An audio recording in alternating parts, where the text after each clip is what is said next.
Hello everybody, it's Savannah here. Welcome back to my channel, or welcome if this is your first time clicking on this video.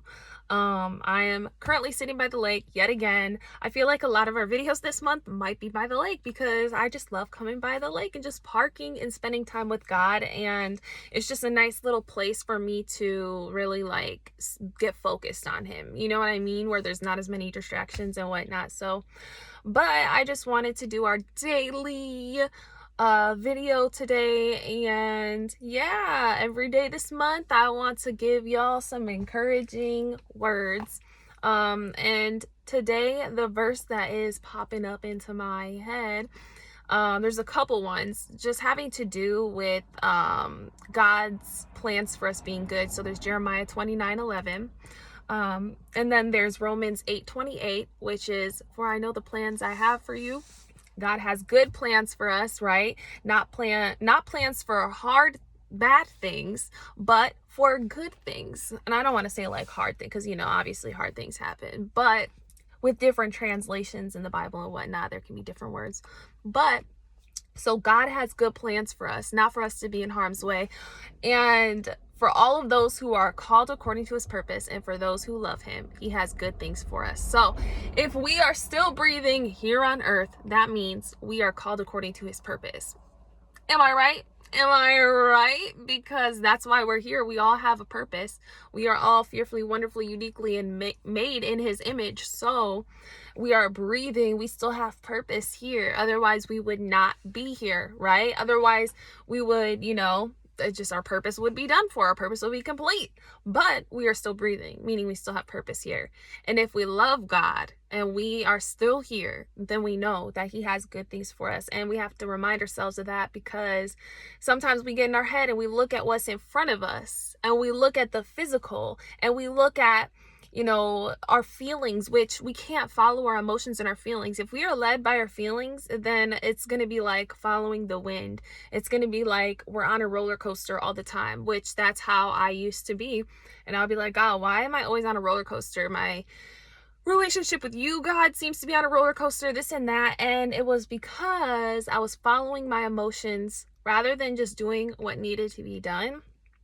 And be like, well, I don't feel like reading my Bible, or I don't feel like doing what I need to do, because maybe you get depressed, maybe you allow the enemy to get in your head, maybe the attacks of the enemy finally got to you and you are down, and then you have a good day, and maybe people are treating you nicely, maybe you had good breakfast that day, like whatever it is, and your emotions cause you to be happy again. And it's like, you don't want to be on that roller coaster of emotions.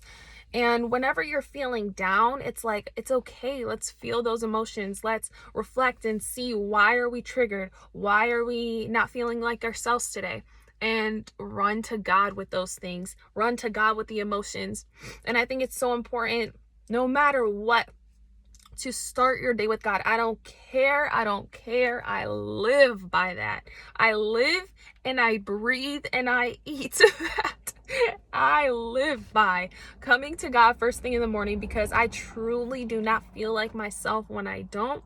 I have noticed that I've been coming to God more and in the morning times and really reflecting, and he has just taken me out of so much just by doing that, just by spending time with him, just by putting him first thing in the morning. And y'all, I just wanted to remind you that God has good things for you. I don't care what it looks like. I don't care what your situation looks like. I've been stuck in sticky situations that I thought that I literally would not be out of for years, and I did not see progress being made in any area. But I just sat and I just didn't give up. I kept on coming to God. I kept on worshiping. I kept on fasting. I kept on praying. I kept on obeying God, even when it was hard. Because it's easy to obey God when everything's easy. It's easy to do the right thing when there's no pressure coming on you.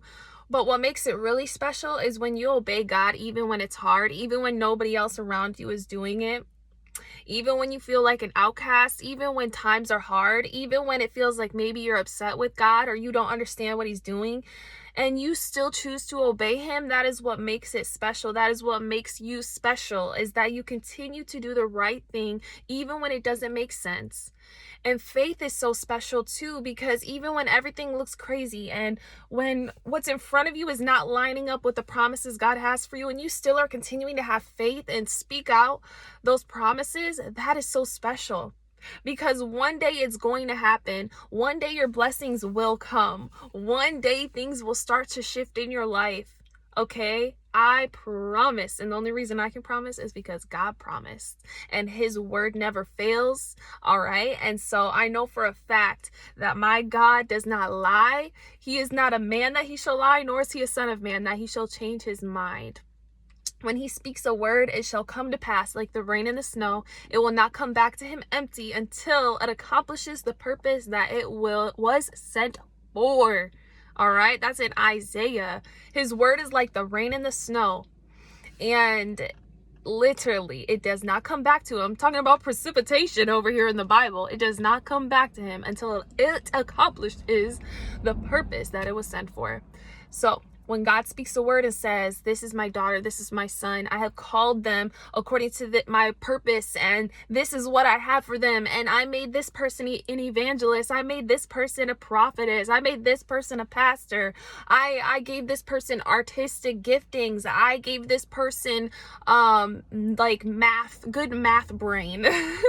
They could do math really good, really fast. I made this person a good cooker. I made this person a good plumber. I don't know. Whatever their gift is, whatever their skills are, whatever God has called them to do, it does not, that word that he spoke doesn't come back to him until it accomplishes the purpose that it was sent for.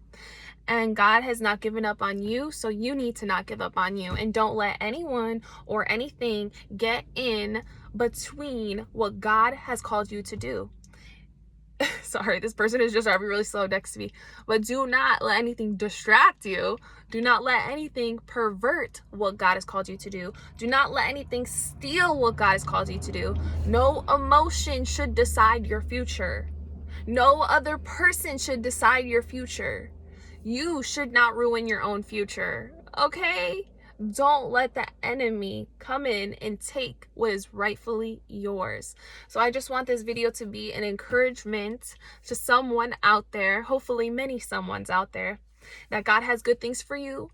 And don't let what's in front of you or your own emotions or other people get you down. And have faith even when it doesn't make sense. If God can give you peace when it doesn't make sense, we need to have faith even when it doesn't make sense. That God is working all things together for our good. That no weapon formed against us shall prosper, and every tongue that rises up against us we shall condemn. That God has commissioned his angels to uplift us so we don't even strike our foot against a stone. We are called according to his purpose, and we love him. Therefore, he has good things for us. So I'm hoping and praying that this can be a blessing to someone, and have a happy second day of December, or whenever you're watching this. You could be watching this another day. And yeah, I will talk to you guys tomorrow. I love you. Bye.